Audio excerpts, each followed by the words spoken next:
Et on parle peu souvent d'eux, les garçons, du Metz Handball. Eux aussi surmontent les obstacles avec la qualification pour leur première finale de Coupe de France fédérale destinée aux amateurs et semi-professionnels. Samuel Mulin et Éric Bertrand sont allés à la rencontre de cette équipe pleine de promesses. S'habituer à vivre dans l'ombre des plus grandes. Metz Handball, c'est le club le plus titré de France, tous sports confondus. Une équipe féminine qui réalise d'incroyables performances chaque saison. Mais Metz Handball, c'est aussi une section masculine. Cette équipe, elle a une âme incroyable. C'est vraiment une bande de copains. On est content de se retrouver à l'entraînement.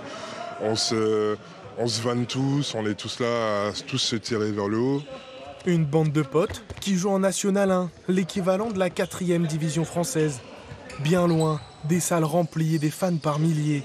Un contraste saisissant entre l'une des meilleures équipes européennes et une équipe amateur. On a des joueurs qui sont semi-professionnels, on a des joueurs qui sont sous convention et des joueurs qui sont purement amateurs.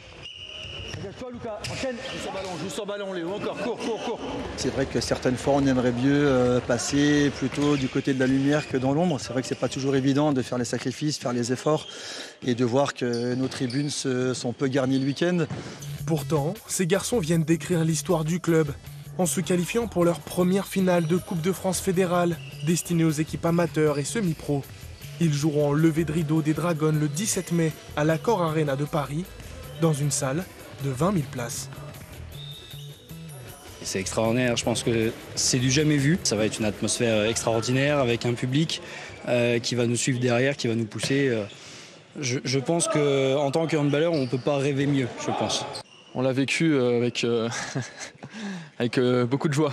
Non, franchement, moi personnellement, j'étais vraiment épuisé mentalement. C'était beaucoup d'émotions. Ça fait 15 ans qu'on joue et puis là, c'est vrai que c'est la fin. Donc, il y a tout qui se relâche un peu et c'est un énorme plaisir d'aller jouer là-bas. Donc voilà. 13 d'entre eux prendront leur retraite sportive à l'issue de cette finale à Bercy. Une façon de terminer leur carrière en apothéose et d'attirer aussi la lumière sur la section masculine.